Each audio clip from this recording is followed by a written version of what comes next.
ইংল্যান্ডের বিপক্ষে এই চলতি টি-20 সিরিজে ভারত 2 ম্যাচ জিতলেও ভারতের ডেথ ওভার্স বোলিংটা কিন্তু বেশ চিন্তায় রাখছে তাদের টিম ম্যানেজমেন্টকে কিংবা সমর্থকদের। ভারত প্রথম 2 ম্যাচ জিতেছিল আর থার্ড ম্যাচটা জয়ের খুব কাছাকাছি অবস্থায় গেছিল।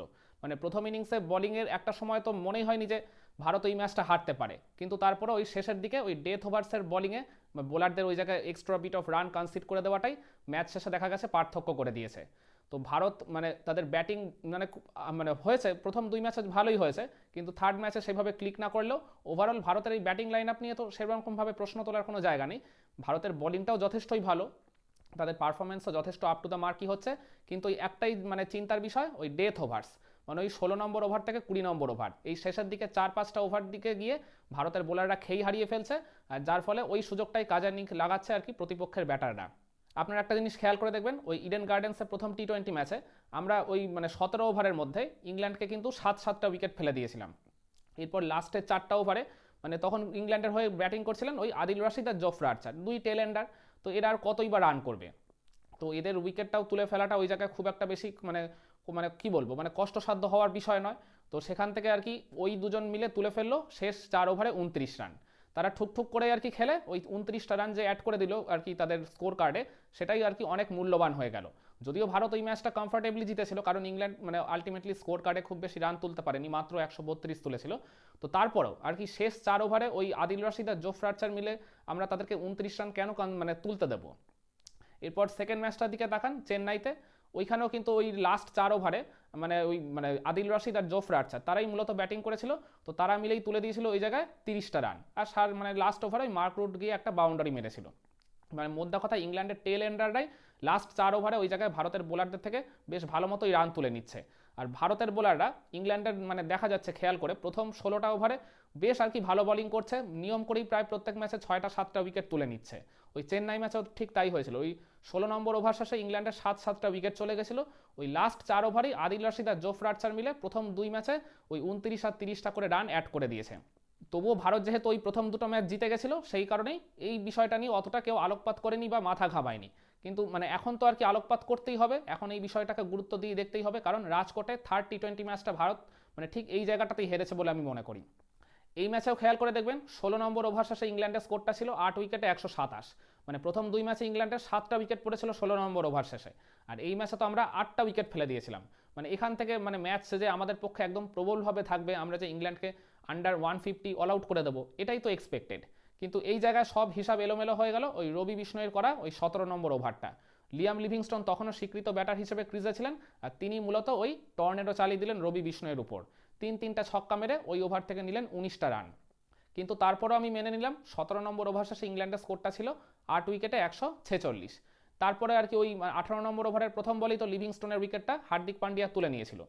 মানে তারপর ইংল্যান্ডের হাতে আর 17 বল মতো বাকি ছিল, মানে মানে 2 ওভার 5 বল, মানে আপনি প্রায় 3 ওভারই ধরুন। তো ওই 3 ওভারে ওই আদিল রাশিদ আর মার্কুড ইংল্যান্ডের এই দুই টেল এন্ডার মিলে মানে যোগ করে দিল 25টা রান, ঠিক ওই প্রথম 2 ম্যাচের মতোই। তো লিভিংস্টোন না হয় প্রপার ব্যাটার, তিনি আর কি ভালো মতো ব্যাট করতে পারেন, বড় বড় শট খেলতে পারেন। ওই রবি বিষ্ণয়কে ওই মানে 19টা রান যে তিনি নিয়ে নিয়েছেন ওটা আর কি প্রত্যাশিতই। কিন্তু মানে ওই আদিল রশিদ আর মার্কুট এরা দুজন যে আর কি লাস্ট উইকেটে 25টা রান যোগ করে দিল ওই শেষ 17 বলে, এইটার ব্যাখ্যা আপনি কোথায় দেবেন? আর একটা জিনিস খেয়াল করে দেখবেন, ভারত কিন্তু ম্যাচটা হেরেছে ওই 26 রানের ব্যবধানেই। তার মানে এই জিনিসটা এই বিষয়টা তো খুব ক্রুশাল হয়ে গেল, তাই না? পার্টিকুলারলি হার্দিক পান্ডিয়া, আর্শদীপ সিং এরাই তো রেগুলার আর কি নিয়ম করে ওই ডেথ ওভার্সে বোলিং করে থাকে। আর এছাড়াও ওই বরুণ চক্রবর্তী, রবি বিষ্ণই এদের মতো স্পিনারকেও 1 ওভার করে দেখছি নিয়ম করে প্রত্যেক ম্যাচে ওই ডেথ ওভার্সে গিয়ে দেওয়া হচ্ছে।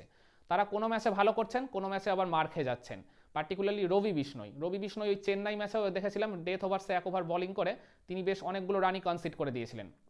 আর এছাড়া মানে ভারতের এই ডেথ ওভার্স বোলিংটা কিন্তু মানে এই সিরিজে যে সমস্যা হচ্ছে শুধু তাই নয়, ওই আগে যে সাউথ আফ্রিকা সফরে ইন্ডিয়া খেলতে গেছিল ওইখানেও আমি দেখেছিলাম 2-3টে ম্যাচে বেশ আর কি ওই মানে লাস্ট 4-5 ওভারে গিয়ে প্রচুর প্রচুর রান কনসিড করে দিয়েছিল। আমার মনে আছে এই সেঞ্চুরিয়ানে একটা ম্যাচ হয়েছিল ওই থার্ড টি-20 ম্যাচটা সম্ভবত, ভারত প্রথমে ব্যাটিং করে ওই 219 মতো তুলেছিল। মানে লাস্ট 4 ওভারে সাউথ আফ্রিকার ওই জায়গায় আর কি তুলে ফেলেছিল 65 রান। মানে সাউথ আফ্রিকা ওই 16 নম্বর ওভার শেষে তাদের স্কোরটা ছিল সম্ভবত ওই 145-46-এর মতো, ওখান থেকে তারা ইজিলি যে ম্যাচ হেরে যাবে এটাই এক্সপেক্টেড। কিন্তু ওই জায়গা থেকে ওই সাউথ আফ্রিকার মার্কো জ্যানসন আর ডেভিড মিলার মিলে ভারতের বোলারদের উপর এমন আর কি কাউন্টার অ্যাটাক করেছিল, তখন মনে হচ্ছিল যেন ভারত ম্যাচটা হেরে গেলেও যেতে পারে।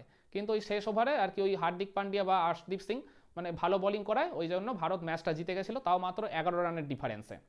আর এছাড়া আরেকটা ম্যাচের কথা মনে আছে, ওই সফরে ভারত যে মাত্র একটা ম্যাচ হেরেছিল ওই সেকেন্ড টি-20 ম্যাচটায়, ওখানেও আর কি মানে সাউথ আফ্রিকা জয়ের জন্য একটা সময় মানে বেশ অনেকটাই পিছিয়ে ছিল, জয়ের জন্য তাদের ইকুয়েশনটা একসময় মনে হচ্ছিল আনঅ্যাচিভেবল, কিন্তু সেখান থেকেও তারা লাস্ট 3 ওভারে ওই ভারতের পেস বোলারদেরকে পিটিয়ে, তাও ওই জেরাল্ড কোয়েটজে আর ত্রিস্টান স্টাফস, জেরাল্ড কোয়েটজে কিন্তু আপনার বোলিং অলরাউন্ডার, তিনি কিন্তু মানে প্রপার ব্যাটার নয়, তো তারা দুজন আর কি ভারতের বোলারদেরকে আর কি পিটিয়ে শেষ 3 ওভারে 40 রান তুলে ম্যাচটা জিতে ফেলে।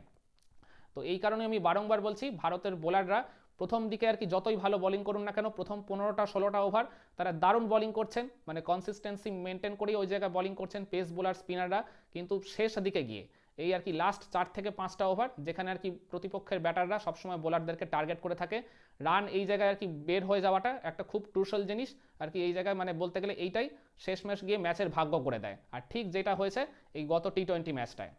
সেই কারণেই আমি বারংবার বলছি ভারতকে এই ডেথ ওভার্স বোলিংটা নিয়ে আরও বেশি করে তাদের বোলারদের কাজ করতে হবে, পার্টিকুলারলি পেস বোলারদের, হার্দিক পান্ডিয়া, আর্শদীপ সিং কিংবা মোহাম্মদ শামি কিংবা হর্ষিত রানাকে যদি পরের ম্যাচে ইনক্লুড করা হয় তাকেও, মানে সবাইকে আর কি এই জায়গায় ডেথ ওভার্সে বোলিং করার জন্য প্রস্তুত থাকতে হবে।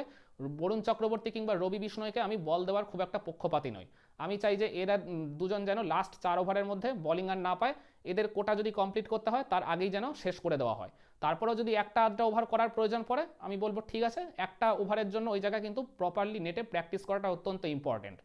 কিন্তু রবি বিষ্ণয় যা পারফরমেন্স করেছে এই আর কি প্রথম 3 ম্যাচে বলুন কিংবা ওই সাউথ আফ্রিকা ট্যুরে বলুন, পার্টিকুলারলি ডেথ ওভার্সে গিয়ে, তারপর আমি বলবো যে মানে ভারতের ক্যাপ্টেন সূর্যকুমারের কখনো এই শেষ 4 ওভারের মধ্যে রবি বিষ্ণয়ের হাতে যেন কখনো বল না দেয়, তাকে দিয়ে বল করানোর হলে আপনি আগেই কোটা কমপ্লিট করে ফেলুন, তা সে মানে মানে ভালো বোলিং করুন, ইকোনমিক্যাল বোলিং করুন, উইকেট তুলুন, যাই করুন না কেন সেটা যেন ওই 17 নম্বর ওভারের আগেই যা করার করে ফেলে।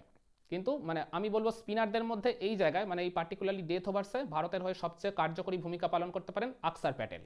আকসার প্যাটেল মানে একদম আর কি বলতে গেলে ব্লকেজে তিনি যেমন বল করতে পারেন, একদম ইয়র্কার লেংথে, ফুলার লেংথে, ওয়াইড ইয়র্কার, তার মধ্যে আর কি বেশ কিছু ভ্যারিয়েশন রয়েছে, বেশ কিছু ওই কার্যকরী কৌশল রয়েছে ডেথ ওভার্সে বোলিং করার মতো। তো আমি মনে করি ভারতের ওই পেস বোলাররা আর সাথে যদি মানে স্পিনারকে দিতেই হয় তাহলে একমাত্র আকসার প্যাটেলই এই জায়গায় কার্যকরী ভূমিকা পালন করতে পারে বলে আমি মনে করি। তো আপনারাও কি আমার সাথে একমত ভারতের এই বোলিং লাইন আপ এই পার্টিকুলারলি টি-20 ফরম্যাটে তারা প্রথম দিকে যতই ভালো বোলিং করুন না কেন শেষ দিকে গিয়ে ডেথ ওভার্সে তারা যে অতিরিক্ত রান লিক করে ফেলছে পার্টিকুলারলি বোলারদের সামনে গিয়ে, ওইটা মানে ভারতের মানে আর কি টিম ম্যানেজমেন্টের কিংবা ভারতীয় দলের যথেষ্ট বড় মাথা ব্যথার কারণ হয়ে উঠতে পারে, কিংবা এটাই দিন শেষে নিয়ম করে ম্যাচের ভাগ্য পরিবর্তন করে দিতে পারে। কমেন্ট করে আপনার মতামতটা জানাবেন নাকি?